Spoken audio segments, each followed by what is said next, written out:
Welcome back to Switch Point, and what another eventful week for Nintendo.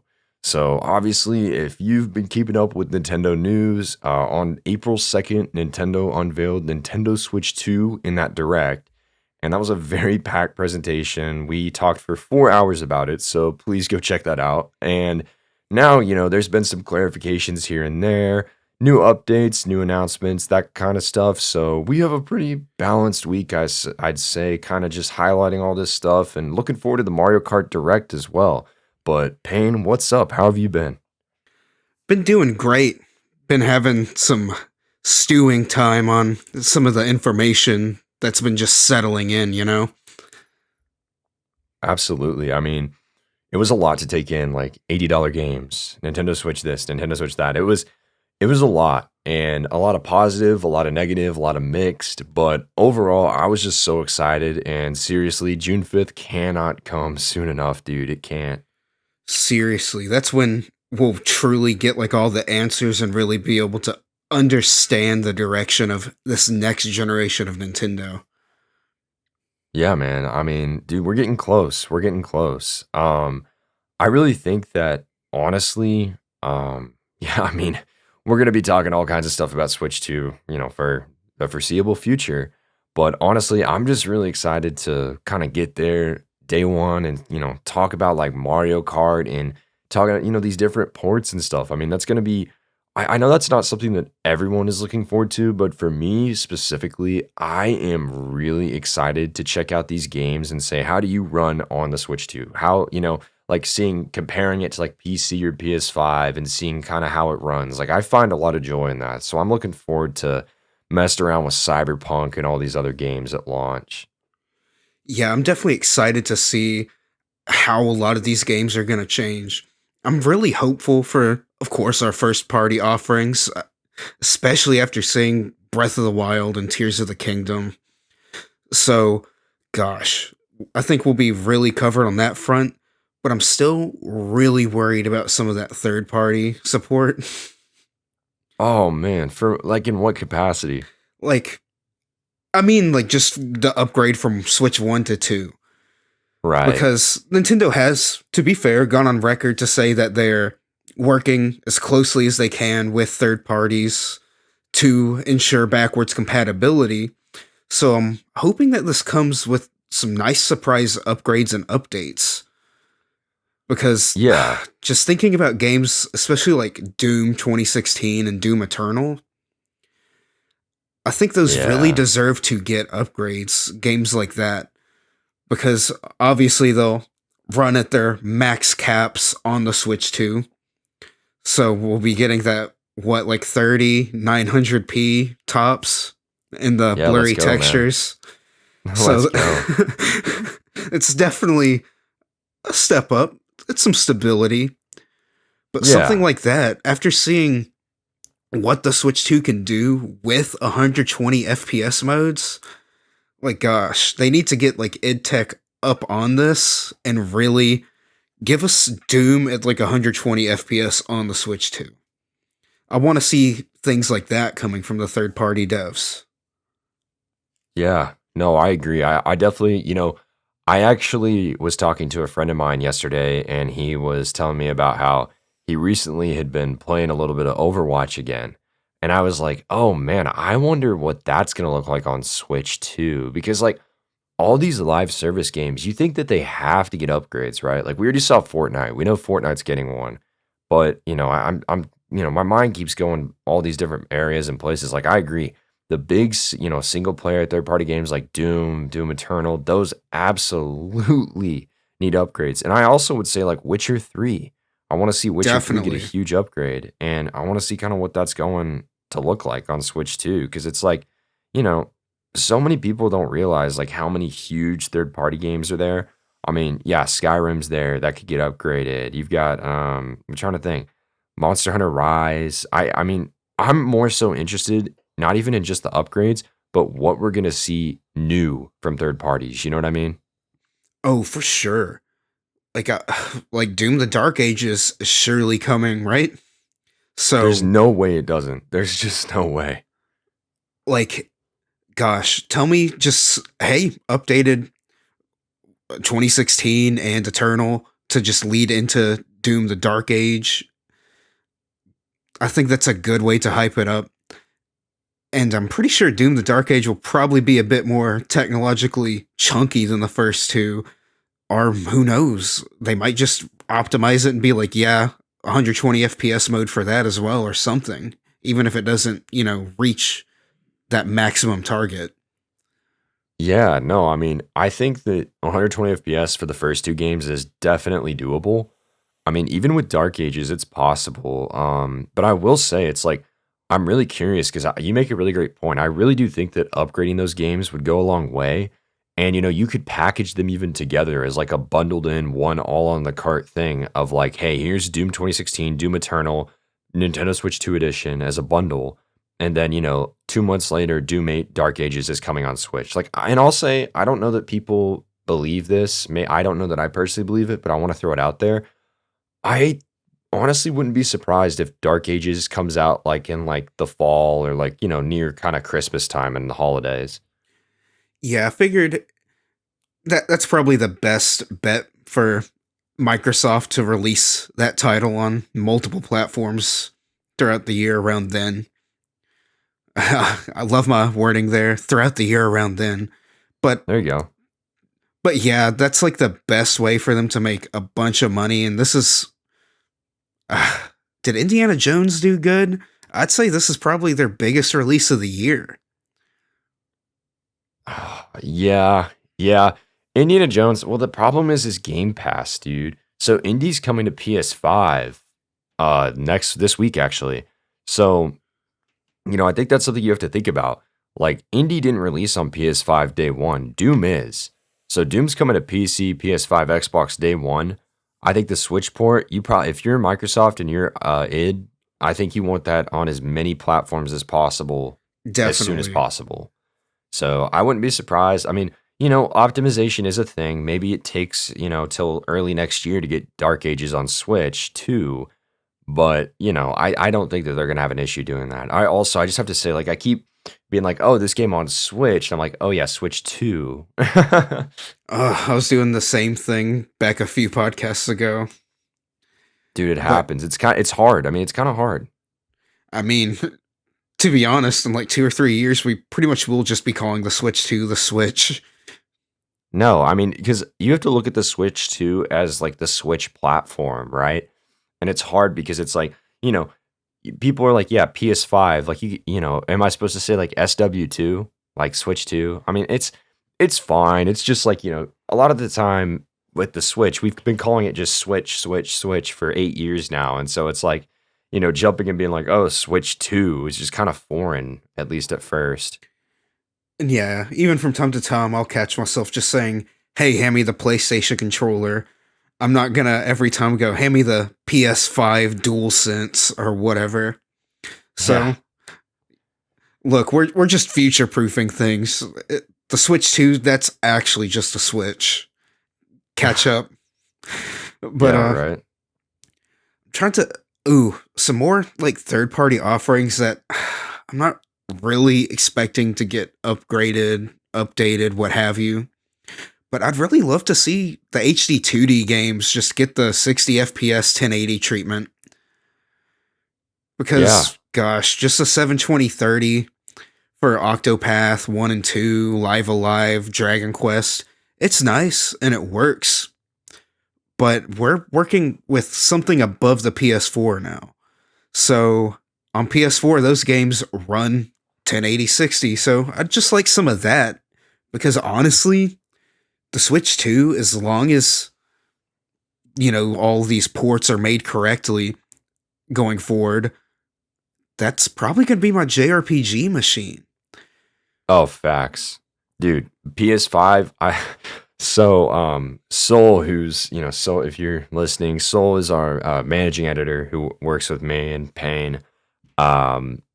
Soul and I joke because he's like the review station 5 is what he calls it because he just uses it to review games. I'm like, no, dude, trust me. When Switch 2 comes out, I'm like, dude, I'm making my full conversion to like full Nintendo because I mean, I love achievements. I play on PlayStation for most of my JRPGs right now, but I'm with you, dude. Like, these games keep start coming over and like they're running really well, like as we should expect. Like I'm just gonna be buying them on Nintendo Switch. Like why would I not? Yeah, really, the only thing I'd be getting on PS5 in that regard would be just I'll probably get FF7 Part 3 on my PS5 or 6 if Yeah, that's out by then, just for a bit more of a premium experience. But man, if only like the Switch 2 is out when Romancing Saga 2's remake came out, I because that's know. something I'd love to get an update. Because just, No, it's gosh. there's so many games that just need an update. I'm with you on the HD 2D stuff, like Dragon Quest in particular.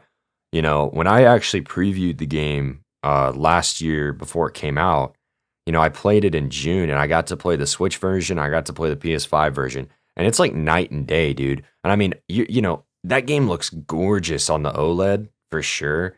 And I'm like, you know, it's gonna look really good with HDR on the Mm-hmm. Switch too. But I'm like, man, I feel like that's a game that's definitely going to get an upgrade because Dragon Quest 1 and 2 HD 2D is coming this year and that's going to be a Switch 2 game. So I feel like they have to at least, you know, I feel like you got to upgrade it, you know? Yeah, and now that I'm thinking, they might just straight up, here's the Octopath 1 and 2 like collection or even separately in the Switch 2 box with the updates and all that. So I figure we'll probably just see a bunch of, re-releases like that. Just go to the store and get the box of the upgrade if you didn't originally play Octopath or whatever. Or hopefully we get free updates for some of these. I guess that's the next question, since we're talking about all these potential third party like Switch 2 updates. Are we going to be seeing paid updates from these third party developers? Because I feel like Nintendo sort of set a precedence. I don't think so. And the reason I say that is because you have to look at Sony, right? And I think PlayStation's a good example. So they set the precedent of charging for upgrades, but third party developers haven't done that. So for the Yeah, most part, there are some, and I do think there will be a couple games that developers charge for, but I think it's a little bit different with third party developers because you know they're not going to be adding new features to these games. They're just going to be upgrading them to run better. And you know that it's a little bit different because now granted, if it's an exclusive game and like they're not doing this or that, sure, maybe it makes sense to add some new content. But like with Nintendo games, those are first party games. That's Nintendo's, their revenue maker. So it makes sense as to why they are charging for those because they're adding a bunch of stuff. But in the case of third parties, all I really want is I want the games to support HDR. I want better frame rates. I want better resolution, and I'm fine. That's all I want. yeah, I feel like as long as a bunch of them give us that bare minimum, we'll probably be sitting pretty. Because, man, there's, especially with that new Hyrule Warriors coming out, please update Age of Calamity. Dude, I had to drop that game. It's so bad. Not that the game's bad, that the frame rate and resolution were so bad. Like, gosh, I soldiered on and did most of the content in that game, and it's honest to God, probably my favorite Warriors just wholesale. It's just really fun, and you get in good rhythms with the combat. But ooh, if you're not gonna mess up some timings or just watch a special attack tank the frame rate in the single digits, it's wild. Dude, I don't I was in the first battle and I forget who I was using and it literally chugged so bad. I remember just ejecting the game card and getting the error and I just put it back in the case and put it on my shelf and I have not touched it since. Because the thing with the Switch 2 is I just do not want to see all of these great games that were kneecapped just purely because the Switch was a bit underpowered. I just do not want to see them be left behind. Of course, Age of Calamity will lock 30 on the Switch too, but it deserves more than that, along with all the other games like it. I totally agree. I mean, I there's just something to be said about like, if you have the ability to make these games run better, you need to do it because we want to experience these games the best way we can. And with Switch 2, it's like we're finally given the chance to do that. I mean, we've talked about it plenty of times, but with like Xenoblade, right? It's like I'm gonna lose my mind if those aren't upgraded. I'm gonna lose my mind. Like you have a console that Oh, finally can make them run at 1080p 60. I'm like, please take my 378p away. Oh my gosh. please. And like we already know Xenoblade 4 is gonna be baller. Like, just imagining what Monolith can do with what they're being handed with the Yep. Switch 2. It's like, please get the others up to snuff. And I I think they so will. bad wish during that direct they were just like, oh yeah, Xenoblade X upgrades. We know it's coming, man. We know it's coming. Ugh, It's in the files. There's a secret, 60 FPS mode. I'm not worried about that not coming, but I am very curious to see what else Nintendo's gonna spend time on. Because in my opinion, and I know this isn't everyone's opinion, I think every game on Switch that is published by Nintendo that could possibly receive an upgrade should get it. Because there are some that don't need it. Number one, great example, phenomenal game. Famicom Detective Club, Amiya the Smiling Man. It's a visual novel. It doesn't need it, right? Sure, no. maybe you patch it and let it run at 4K, but I'm pretty sure it's just going to upscale to 4K anyway, so I don't think it really matters. And Yeah. it's like, I don't, those kind of games, I don't need it. But, you look at like, yeah, the Xenoblade games, I even think like Dragon Quest 11S, right? Like that's a game Ooh, that dude, needs an I upgrade. was actually like fantasizing about that before bed because I actually own a Japanese copy of it on Switch Uh-huh. while I own it in English on like PlayStation and PC. But man, ugh, that would be so great to have because Dragon Quest XI's just it's goaded. And It's a just great please, game. please, Square, do not drop the ball on Switch 2 support because Bravely Default 2 could also use some upgrades because that game's pretty much anything that used Unreal Engine on the Switch, update it. Because that's just a bunch of 720p or lower resolution 30 FPS games. Not to No, dunk on literally. it, that was great for Switch. Like Dragon Quest XI-S was an amazing port that had some parity with the PS4 version, even. But now it can either match that or go above it. And even one of like the original like rendering problems with like the high res stuff for Dragon Quest XI on PS4 Pro, like the checkerboarding, you could really see it on like the way the grass swayed and stuff. With like, they could probably just have either a native res or even DLSS and it'd be like a perfect image with all that Yeah. extra Switch content. No, for sure, dude. I want to say, we're talking about all this third party stuff. I think so many developers, and I'm sorry, so many fans online are downplaying what developers are going to be able to do with Switch 2. And like, I Really? honestly think part of this stems from Digital Foundry. And, I really respect the work that Digital Foundry does, but them continuing to say that, like, the Switch 2 looks like it's about PS4 level. I really don't agree. Because it's definitely more competent than that. Because the thing is, I definitely think Digital Foundry's kind of strayed a little bit from what they were even like a year ago. Just the graphics arms race has just gotten bananas because there's It's so many cool ridiculous. things about it, but there's a lot of weak points to modern rendering too.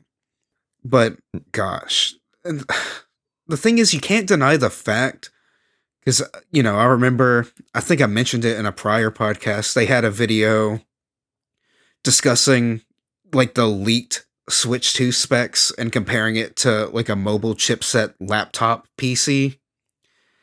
And guys, you're never going to get the same level of performance and optimization you can on PC parts as you can on something that's you can just program for the same exact thing every time. That hardware is set in stone.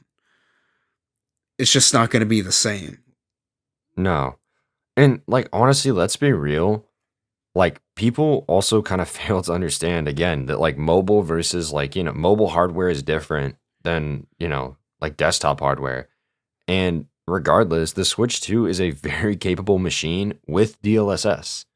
And that DLSS is going to be extremely, extremely useful for so many developers out there to the point that we're going to get games that look and run almost as good as like a PS5 or equivalent, and in some cases run better. I mean, I don't know if you saw the comparison, but like Street Fighter 6, that game looks better than it does on PlayStation 5 and way better than Xbox Series S. Because just like, man, also, especially with Japanese devs, I feel like they're gonna try way harder on the Switch 2 because who who didn't want a slice of the Switch 1 pie after like year 1?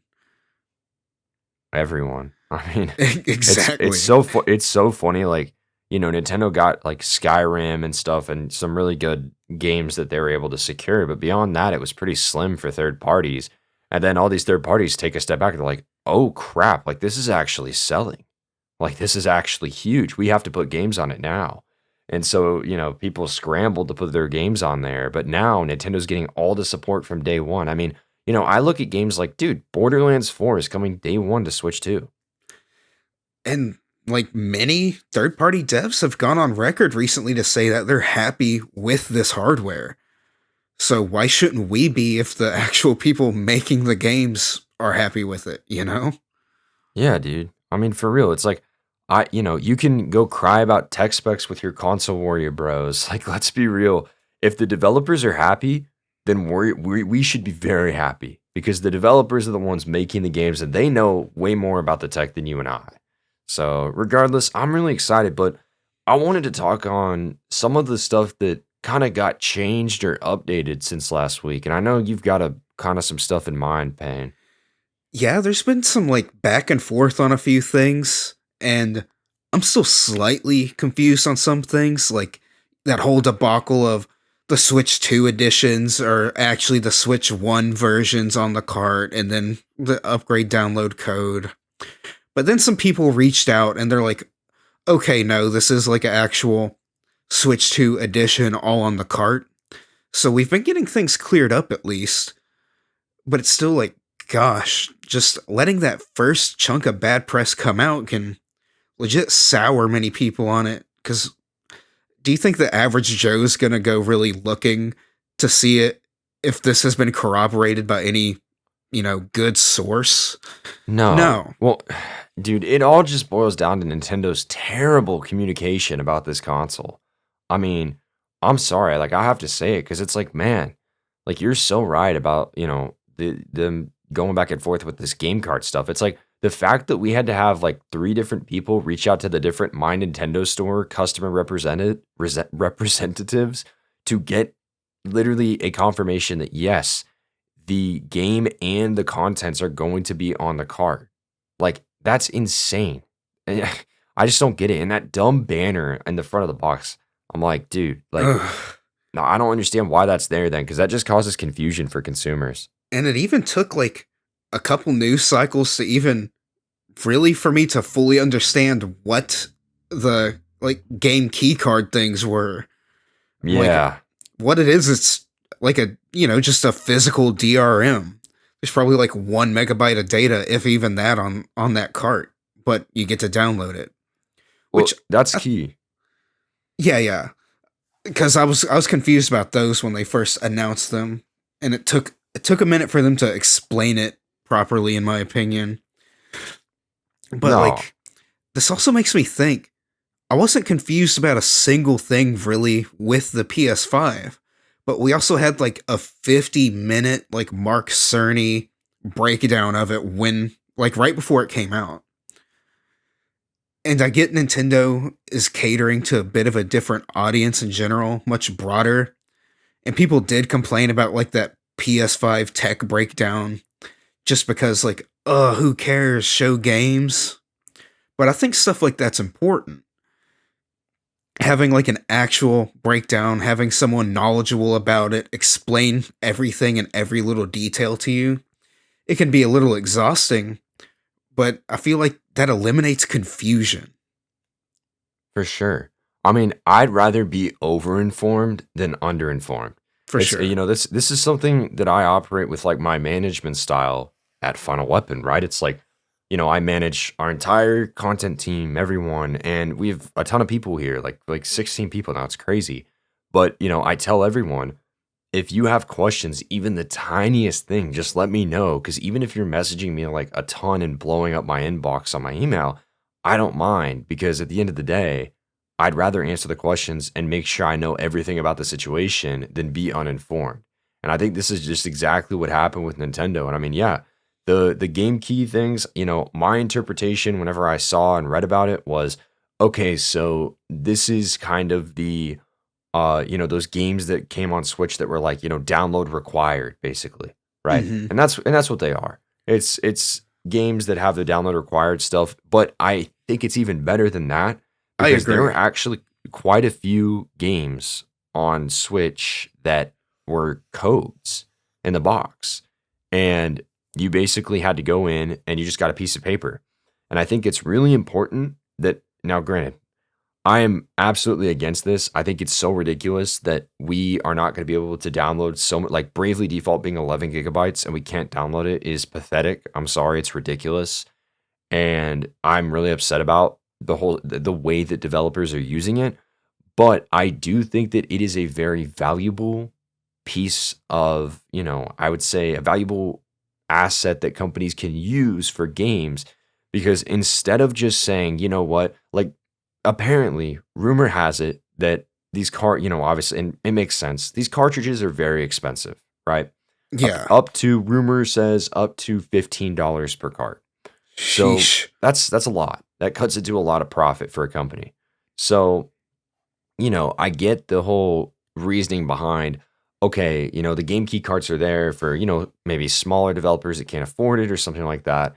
But really, it's like you think about all these games that came out that were code in the box. And it's like now, even though it sucks that, like, yeah, you have to download the game, at the very least, you have a physical copy, quote unquote, of that game that you can resell. And Nintendo clarified in an official like interview or something that the software is not tied to an account. So like if I gave you a game key card, you could slot it in and it would download the software. Yep. And I think that's so much better than just a download code because, then it's permanently bound to your account. But now So you much can better. you can lend it out. I think this really is the happy medium for, like you were saying, small devs. Like, just think about how many indie games came out on Switch. Mm-hmm. Like the manufacturing cost of, like, I'm pretty sure like a PS4, PS5 game, it's only around $1 for like the box, the disc, everything. So if this has a much lower manufacturing cost just due to, the cartridge doesn't really need anything on it, that's just a lot better for.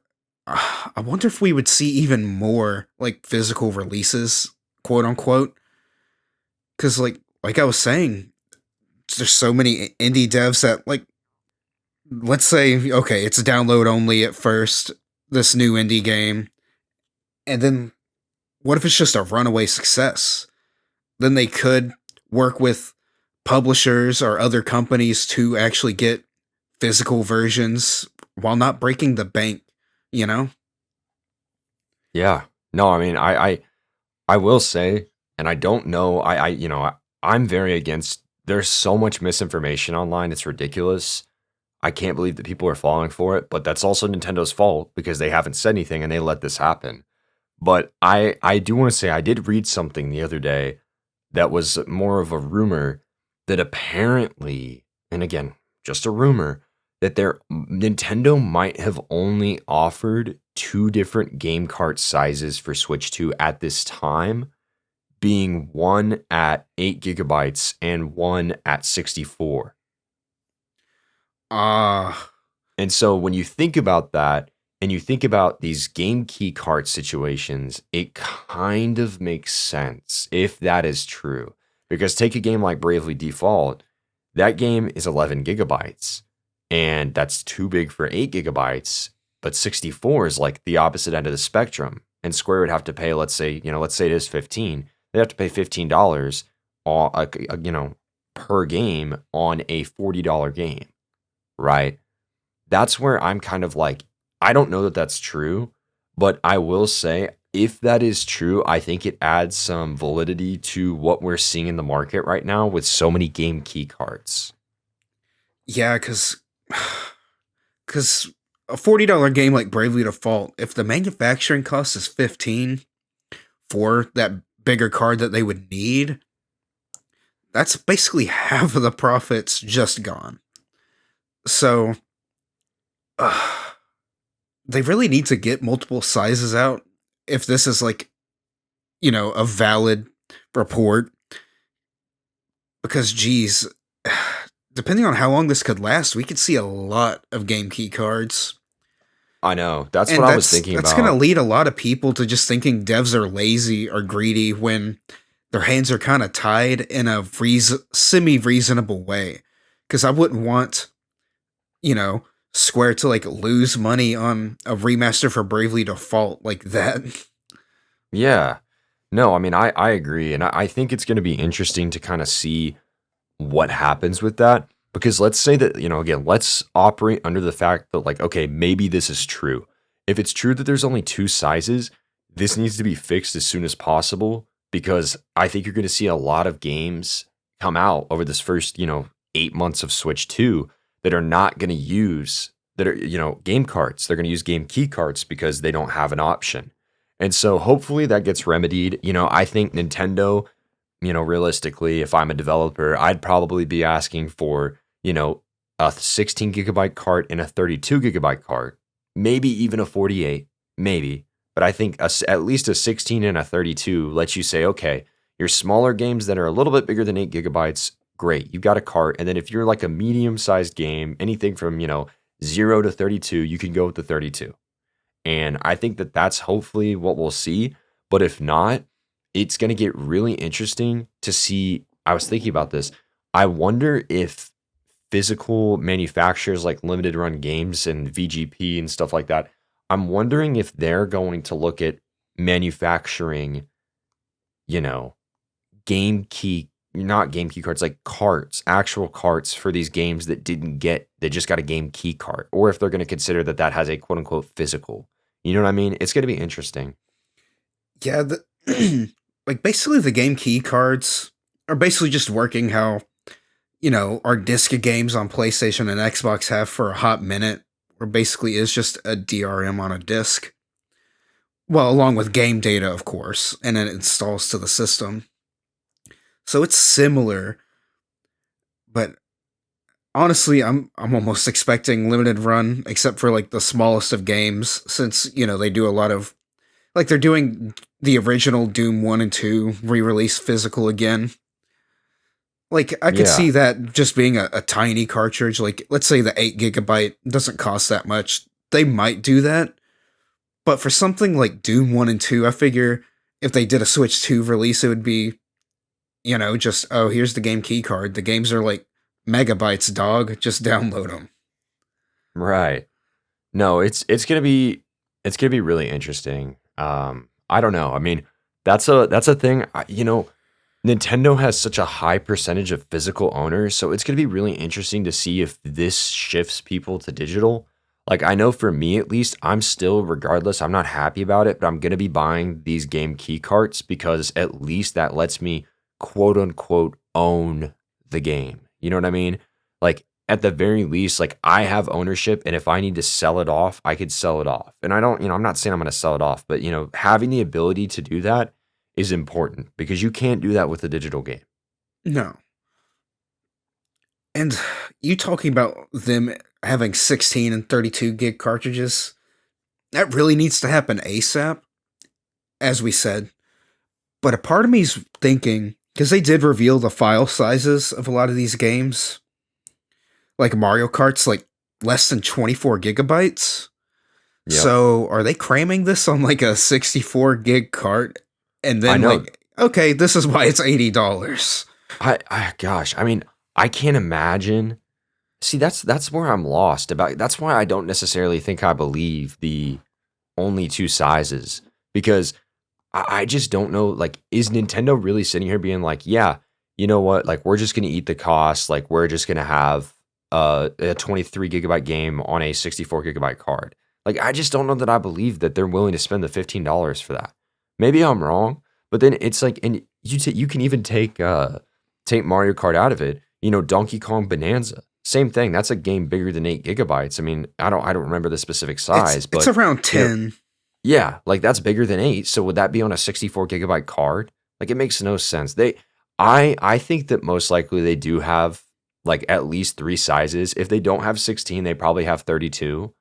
But I think that developers are just choosing the cheaper route. And again, then I think we need to look at doing the 16, and that's something that developers hopefully will push for. And I think the big picture takeaway from this game keycard stuff is we as fans need to make it clear that we do not want game key carts. We want game cartridges. And then it's going to be up to, these developers, these publishers, and Nintendo to communicate with each other and find a solution. And I think the solution is going to be, again, maybe multiple sizes, or, I think it'll get better as time goes on because carts will become cheaper. But it's just something that, if they don't have the size right now, fan outcry is going to have to lead the way to hopefully getting more games that are all on physical cards. Ugh. I just don't want to get too hopeful on it because it just seems like the industry has just been trying to push for just digital, digital, digital, I know. which they've been floundering a bit, but especially with like the rise of PC gaming and mobile gaming, I feel like your average consumer is starting to care a little less. I know. It's definitely sad as someone who buys super physical all the time. I just really, and you're absolutely right. The industry is pushing people away from it because it's more expensive and they have control over you if it's digital, right? Like we've seen it time and time again. Okay, guess what? This game's delisted. Actually, we're just going to yank it from your Steam account, right? It's happened time and time again. And I just think that it's crazy to me. Like take even, there's so many examples of this. I mean, this is something that is definitely a unique situation, but I still would like to point it out. So China, obviously, which ran by the China Communist Party, has a little bit more control over what's released in their country than the rest of the world. And for China, Nintendo launched the Switch with Tencent in 2019. Came out a couple years later. Well, news broke this week that they are not going to launch in China. It's indefinitely delayed. And obviously, that's for regulatory concerns. And they're also interested to see if people even have demand. But one of the things, when I was writing an article about that I totally forgot about was last November, Nintendo actually revealed that I think it's 2026 March, they're shutting down the eShop completely in China. And like after a certain date, I think it's May 2026, you're no longer able to even download the stuff you bought from the eShop. Good lord. And I just don't know how anyone can sit here and be like, yeah, you know what? Let's buy digital because look at what's happening. Like, can you imagine? Can you imagine? I have a couple friends that just all buy digital stuff only. Can you imagine spending thousands of dollars on digital games for your Switch for Nintendo to say 5 years later, hey, we're going to pull the plug. Like, you need to download all your stuff, and whatever you don't have, you're not going to have access to. It's a license. Like, It's like, and there's no real way of backing things up easily. It's just a mess. it's a huge mess. And it's one that, again, I just wish people were more vocal about. I feel like people look at digital as convenience. They don't even really look into what they're getting. You're not getting a game, you're getting a license, right? You don't own that game. You own a license that allows you to play the game that can be revoked at any time. Ugh. I still think physical's gonna hang on for a while longer, but man, I don't want an all digital future because, like you've said, they'll just revoke your access. Didn't that happen to like one of the Forza games like last year? Yep. And that's like a premier franchise on Xbox. And that's actually not the first time. It happened with Forza Horizon 4, it happened with 2, and it happened with 3 and 1. And I remember when all these games got pulled, and the reason is because of licensing. They licensed the music and this and that. Yeah. and they got to pull the plug. They can't, the license runs out. But, in that case, I will say, like I have Forza Horizon 4 on my Steam account. That's not going to get revoked. So I have that for now, right?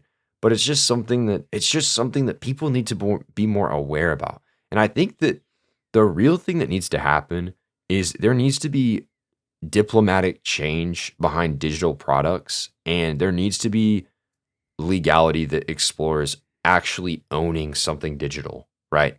Because I think the problem is that licenses, again, there were a couple laws that actually made Steam start having to display that you own a license when you check out. And I just feel like so many people don't realize that you're not owning the game. Like there just needs to be something done that you actually own what you buy, you know?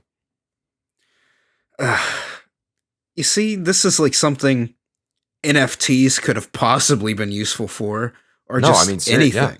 But Blockchain no, blockchain is hilarious, but like no, but like you're absolutely right. Like let's do blockchain, some. you could Let's do do that. stupid stuff instead. Yeah. No, I Let's mean, money launder. I'm glad you said that because like that's legitimately something that could be done. I mean, it's funny because it is hilarious what it's used for nowadays, but blockchain legitimately could be used for something like that in the future of digital products. It really could be. But no, we have to have pyramid schemes and a million cryptocurrencies and a Let bunch me of other let me sell my stuff. image, my NFT that I have a special outline profile picture on Twitter for. So yeah, guys, we're launching our new product of Final Weapon No, we're not. NFTs. No, we're not. You get to have the wing. You get to own the wing. Gosh, it's so crazy. Oh man, but yeah, I mean, it's good. It's interesting. I'm really curious to see kind of how it plays out. I agree with you. I think physical will hang on. I think that the next generation of consoles, with the way that things are, I think that like PlayStation 6 and stuff is probably the last generation that is going to actually have physicals. Unfortunately, I just think that that's where we're moving to right now. Um, and I think that will be a case of again, if you want to buy a disc drive, you could buy a disc drive. But I don't know. I mean, they make up so much of the market still. I mean, it's over 30% for PlayStation and Xbox, and it's over 40% for Nintendo. I'm pretty sure recently, it might have been last year or the year before, was like the first time that like digital overtook physical for Nintendo. So yeah, I don't know. It'll be interesting. I'm curious. I'm, sadly curious, I think. But yeah, I mean, that's something to look forward to. And I will say, I do want to talk, and on the bright side of things with the physical stuff. So we got a first look from the Nintendo Museum. There was a picture of the Nintendo Switch 2 cases, right? And so on the reveal of these cases, like we were like the banner looks terrible, and I still agree it looks terrible. However, seeing the cases in person, they look way better than they do online. Way better. The art actually wraps around the spine, which is really Ooh, cool. And the banner isn't as obnoxiously big as it looks online. It still is big, but like it's manageable. that's definitely good to hear because I just saw headlines for that and didn't really examine it much further. But that's awesome to hear because, gosh, I just don't want a bunch of ugly cases. Yeah, no, me either. I think it's kind of cool to think that like the cases for Switch 2 are going to have the art wrapped around them, which should be kind of cool. Definitely. And I'm still such a big fan of them using red plastic for the case. Me too, dude. It like I was kind of worried that like everything was going to blend in together on the shelf, but now with Switch 2 having art on its spines and being red cases, like that's going to look a lot better, I think. Let's see. So, what should we talk about next? I have like some basic tidbits I could just bring up. I think it's funny that Nintendo's confirmed that the Switch 2 cartridges will have that taste. Yeah, man. Yeah. I already know I'm gonna see like a million YouTube shorts and TikToks crop up.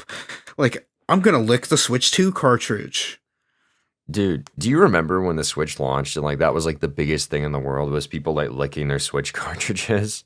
are we gonna get like comparison videos? Like, are we gonna get like Yeah, wine yeah. connoisseurs for like Switch 2 cartridges? The blind taste No, test. Like, that's what we okay, this need. is a Switch 1 cartridge. Correct. Can you tell me what game it is though? Yeah, But jokes that's gonna be the aside, trick. that's definitely funny. Another headline I saw that I'm happy about. You'll be able to transfer your island in Animal Crossing New Horizons. Thank gosh. Cause like you already shared your nightmare story of losing an island. So hopefully this transfer won't be so nightmarish. Yeah. Well, yeah, yeah, like you said, I lost mine, so who the heck knows what's happening, but I do think for people that, you know, want to keep their islands going, I think that's gonna be great. I mean, I'm honestly curious because, like, you know, Animal, it's such an those like light simulator games like that are so interesting to me because I'm like, I can't imagine keeping up with my Animal Crossing island like right now since 2020. I cannot imagine. It's games like that. I've seen this a lot. Cause honestly, most people really do just have their like couple games they play like in the majority. So many people will just, oh yeah, I'll play COD or Madden, and then like maybe like a new game will come out and I'll try it. That is most people. Couldn't be me. I play so many games that I don't finish most of them.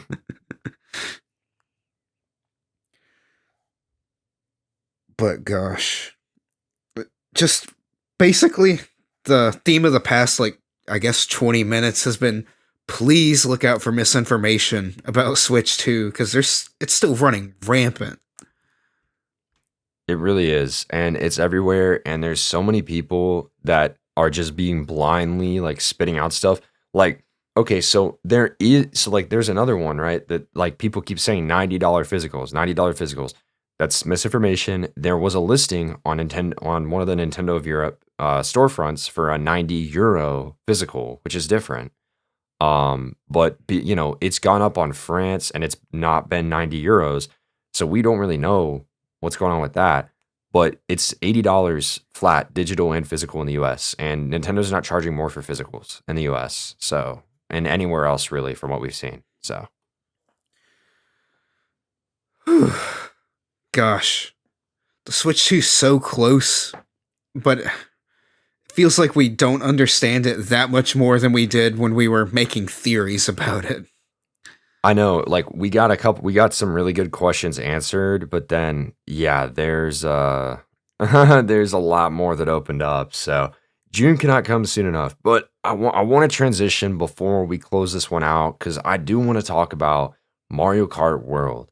So the infamous $80 game is getting a direct this week, and I thought we could kind of talk about like not necessarily why this game is worth $80, but more so like, you know, why what content could this possibly have that would justify Nintendo making such a bizarre decision to price this at $80? And beyond the fact that they can because they know people will buy it. Yeah, they what Doug Bowser came out a few days ago and quite literally said that, which you've been proudly saying that pretty much half this podcast, if not more. Which it's just clear now they're going to price games with how valuable they think they are. Yeah, Which I I mean, guess comes up in some weird things like, are you saying Mario Kart's more valuable than Donkey Kong? But jokes it's not aside, even it's you not even know, valuable, bro. It's just like, dude, Nintendo knows. Like, and yes, like it's quality, right? They're like, yeah, this is a premium quality product. Beyond that, they just know you're gonna pay $80 for Mario Kart because you want to play Mario Kart. You love our game so much, you're gonna pay that money. It's the same thing with Zelda. It's the same thing with Mario. It's the same thing with Splatoon, right? All these giant games. I said this earlier to someone like, if the game is going to sell over 10 million copies, Nintendo's probably charging $80 for it. I'd say that's a pretty good baseline, honestly. So 80. So we're gonna see $100 Luigi's Mansion 4. Yeah, I was gonna say Luigi's Mansion 4 is probably gonna be $80 because that game sold so well on Switch. I think it probably will be. Then But I mean, Luigi's Mansion 5 is gonna cost the same amount as the console. yeah, right. Oh my gosh. But it is what it is. I think there will be.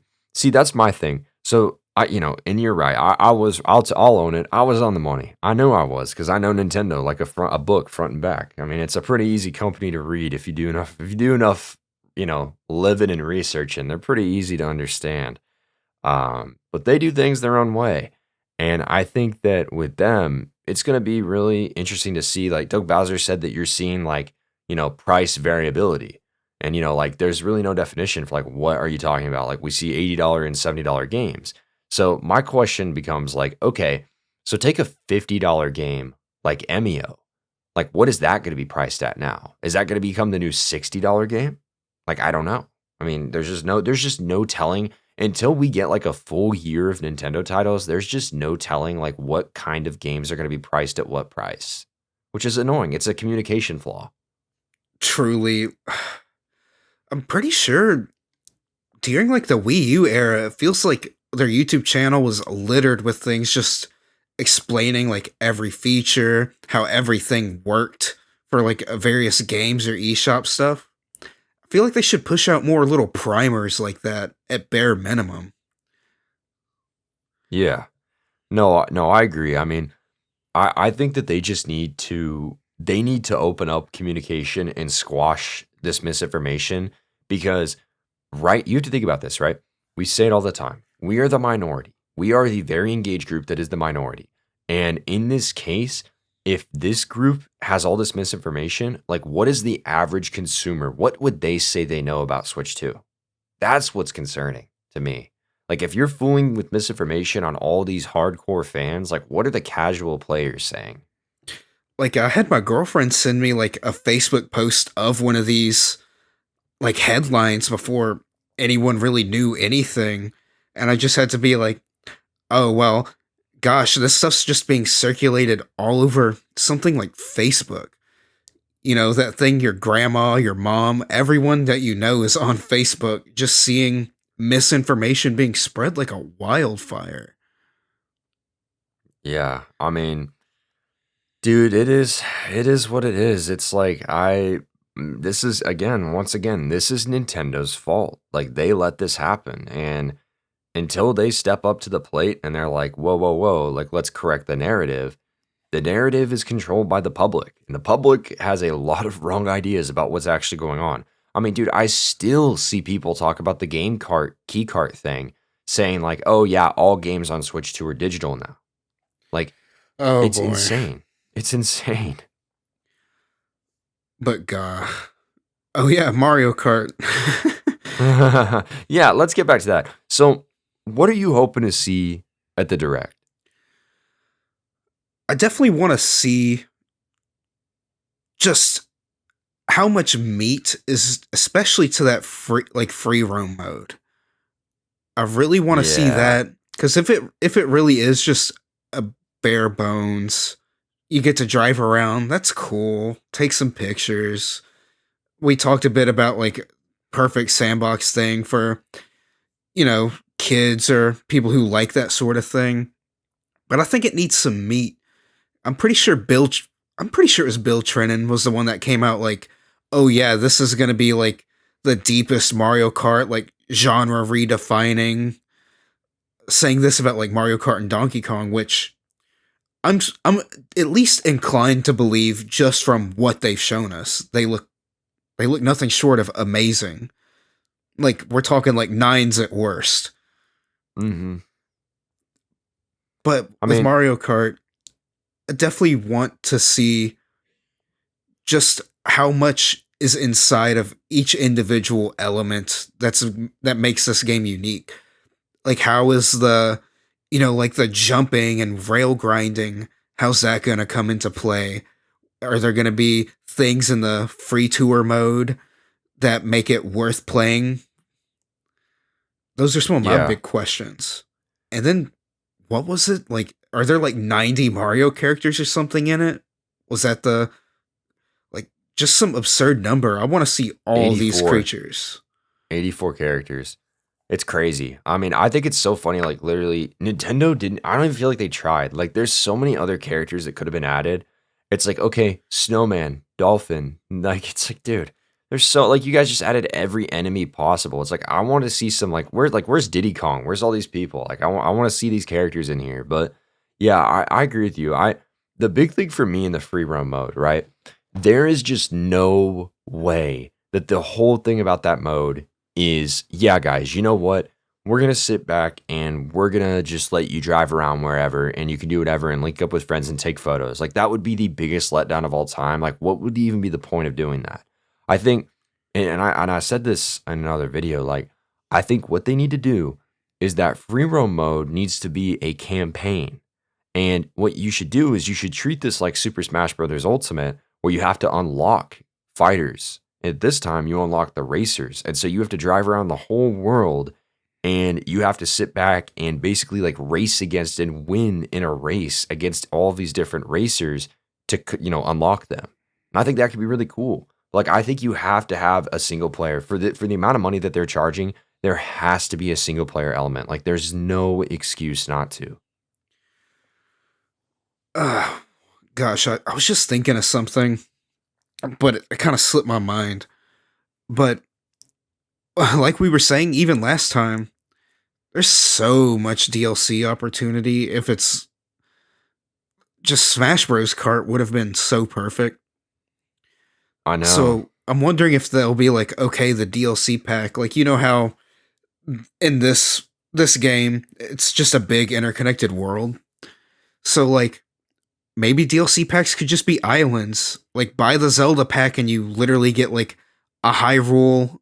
Like it's not going to be as big as the base game or whatever, but just like with like a few tracks on it, like 4 or 5 tracks combined into like a smaller landmass, and you just can load into like a DLC area or something, or even have a bridge going over, use like the boat mode of the carts. So I feel like they could do a lot of stuff in the future. Yeah. No, I agree. I mean, I think it's also important at least to point out that like when we're talking about this stuff with free roam mode specifically, Bill Trennan said in an interview with IGN that, there's definitely more on that front, so stay tuned.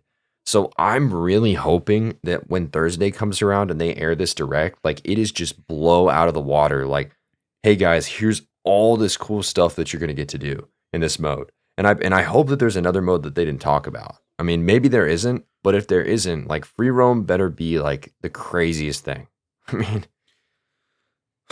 So I was just thinking, you know how when like Mario Kart 8 came out, one of the big features was like we have 200cc races. yeah, yeah, I'm like, let's get wacky with like some race settings. Let's have like custom races where you can change all kinds of factors. Maybe that would even be maybe cool. even bump that CC up even higher. Ooh, that's Like a that's a really good idea, let's dude. see how fast we can get on the Switch too. It'd be awesome. Like imagine like if there was something like an 800cc mode. Dude, I mean, oh man, I'm sitting here thinking about this. Like, that would be so crazy because, like, it's one of those things where, yeah, if you could really custom tweak your races to every detail, like, that would really unlock so many capabilities. Like just let us get granular with it. I'm trying to think of like just different things you could adjust. Like obviously there's speed. Ugh. So they also have things like the balloon battles and other stuff. So what other like side race type stuff could we see? Oh, I don't know, man. It's hard because it's like I think you're talking like if we did the custom races. Like I know Mario Kart DS and 8 have it. I think 7 does too, but like you know where the balloons are behind the car and you're on like Mm-hmm. teams. I almost Okay, think we'll yeah, yeah, see I almost think we'll see a new mode. We'll a probably battle see like mode. yeah, a new battle mode or like different Yeah. variations to it. That would be sick. I mean, yeah, dude. I'm honestly, I'm really open to anything. I just kind of really want to, you know, I just want to experience kind of something fresh. I mean, this game seems super ambitious, so I'm really looking forward to that. But yeah, I mean, a Ooh, new battle mode would be cool, and just a new something mode just overall. clicked. Oh, what's up? So, Smash Bros. Ultimate came with a stage creator. Oh, dude. So, dude, they should just straight up have like you can make custom tracks. This is like Nintendo has been edging closer and closer to the sort of thing. There's like the Dungeon Maker and Link's Awakening remake, Mario Maker,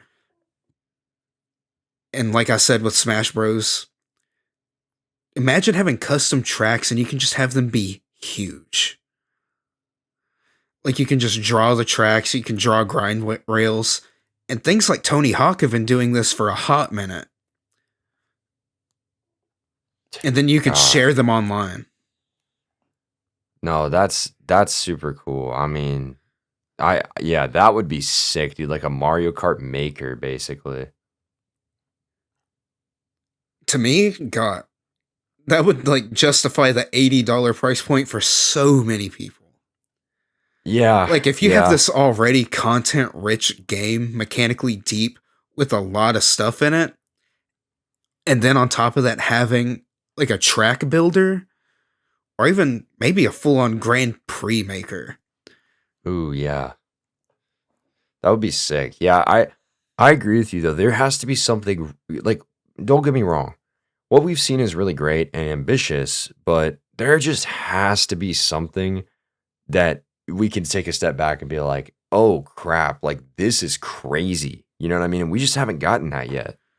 Cause as amazed as I am by like that first trailer and the stuff they've already shown off for the game, it really is just it just feels like this is Mario Kart, but bigger and iterated a bit. So I feel like Right. it's just missing that secret sauce to make it just feel like this huge leap. Because the scale is appreciated, a couple of the new mechanics, and then just the ambition of driving through like an entire world for a Grand Prix. It's awesome, but it doesn't feel like to me it wouldn't even feel like the jump from Breath of the Wild to Tears of the Kingdom Mhm. if it was just that. Yeah. I And I mean, feel like they wouldn't even be having a direct if there wasn't more to it. no, no, that's the most telling thing. Like this is a full direct dedicated to the game. And I mean, let's be real. I think we had one for Mario Kart 8 Deluxe. Maybe I'm wrong on that. We had something. There was a focus there, something. But the thing that is really standing out to me is it's like, okay, you take a step back and you're like, wait, like this is gonna be a full presentation on this game. And they already showed us all the modes in the direct. Like they already showed everything, apparently. I mean, we got a good like 5 minutes or so. So I just don't there's gotta be something big. Like, I wouldn't be surprised if the direct opens up and we find out that there's this just massive, like, massive thing that we just didn't know about, you know? Because a part of me's figuring Mario Kart 8 came out in 2013. So honestly, I think after that, they probably did have just like a team pre productioning this for like 3 years, probably, or at least just hashing stuff out. Because that's a big jump. Over 10 years, technically, since the last main entry. Yeah. Like, you have to cook something amazing in that amount of time. And Nintendo usually does. But especially, it seems like they're just really holding their cards close to their chest for the moment, even though we're like 2 months out. Gosh. Yeah, no, I agree. I mean, it's just one of those things where it's like, shoot, like, I kind of refuse to believe that what we've seen is everything. I really do. I think it's hard for anyone to, just because, again, that price, but even price aside, right? Nintendo, they know it'll sell, so they're going to sell it at that point. You just have to step back and be like, yeah, this can't be it, right? I mean, it just can't be. I was thinking about this. Like, I also wonder maybe there's new variations of races that you can do. Like, how you can do like team races and stuff. Like, I wonder if there might be new variations of stuff like that. I just feel like they should get wacky and highly customizable with the modes. That's like the big thing. I think that would be just a nice feature, especially since they're pushing like game chat and just like a bigger community focus with a lot of their stuff. Hmm. Like just make this the go-to multiplayer game kart racer period. Make it to where people don't even turn their heads to look at something else. Cuz otherwise this, while a great upgrade from what we've seen from Mario Kart, it still just seems like Mario Kart but bigger. Right. Yeah, gosh, man. I will say, and maybe I'm in the minority on this. I do think that this new approach to Mario Kart can be kind of boring in a sense for some people. And there's various reasons for that, but I think the biggest one is like everything. This is a much more grounded game, right? Like Mario Kart 8 introduced, the submarine, or is Mario Kart 7 when you went underwater. But Mario Kart 8 was the anti-gravity thing, right? And that's like kind of gone. It looks like that's just not a thing anymore. It's all grounded. So you're taking that away. You're adding rail grinding, but in the wall jumps and stuff, which is really cool. But I feel like in supplement, there needs to be something beyond the world that makes this just super unique. And I do agree. I think a customization. Oh, and you took away the ability to customize carts, which honestly I'm happy about. I was kind of over that whole thing. Yeah, that was a bit Um, too granular. yeah, and it didn't really do much. It's like whatever. So I'm over that. I don't. I'm glad that's going away. But it's like we're gonna have Mario Kart 8 Deluxe and we're gonna have Mario Kart World on the Switch too. So it's like I just hope that they do something here that's gonna really make a difference. Because that really is the big factor. Because, like I've said a couple times, this just seems like Mario Kart, but bigger. Still great looking, but it just seems like big Mario Kart at the moment, despite how impressive it is. So they need something that makes it to where everyone who has Mario Kart 8 Deluxe wants this new one. Because then you can have, like, oh, this amazing evolution or whatever, and then something more classic and to its roots like Mario Kart 8. Yeah. And I will say something that I think will probably get seen at the direct. Apparently, uh it seemed like that there's a rumor that apparently like some outlet, their one of their writers had the chance to play Mario Kart at the experience or something, and there was a 120 FPS mode, Oh yeah, I saw that too. which would be That's crazy. that's interesting. Yeah. I wonder what it'll entail. Will it be like, a part of me kind of doubts it'll lock it, but even if this is like on some Spider-Man 2 on PS5 type stuff and hitting that 80 to 90 mark, that'd be awesome. Yeah. I mean, seriously, I'm literally up for anything. I mean, I will say too, um I mean, I do hope that at the direct that we do get like confirmation of DLC, which is going to go over really well considering they're charging $80 for it. Oh, But you I know. do hope that they at least confirm that there is more content coming. I think that would do a lot. Um, but I mean, yeah, I don't know. I mean, it's I'd going to be really say interesting. I don't know what to expect, to be honest. I'd say at that $80 price point, do like Animal Crossing did and be like, here's free content updates. And Right. I think that would be a smart decision, especially if it's, even if it's just some simple stuff at first, like just piecemeal some like courses or characters through updates. That at least makes people feel like they're getting something out of it for that price point. Absolutely. But And I mean, honestly, gosh, us just talking about custom races and like just having a bunch of settings, if that is the secret sauce to this game, that's amazing, and I could probably honestly see why they would price it as such. yeah. No, I agree. I mean, if there is a full like custom track builder in this thing or something like that or equivalent, I think people are going to start to understand that like this is just an incredibly massive game that Nintendo has built like to last forever. So and I'm not saying that that makes the price right. I don't think it does regardless, but I do think that people that are all, boycott are going to start to step back and be like, okay, wait, like let's look at what this has and what I'm getting for $80. Because, I tell people all the time, Tears of the Kingdom is one of two games that I felt I actually got my $70 out of.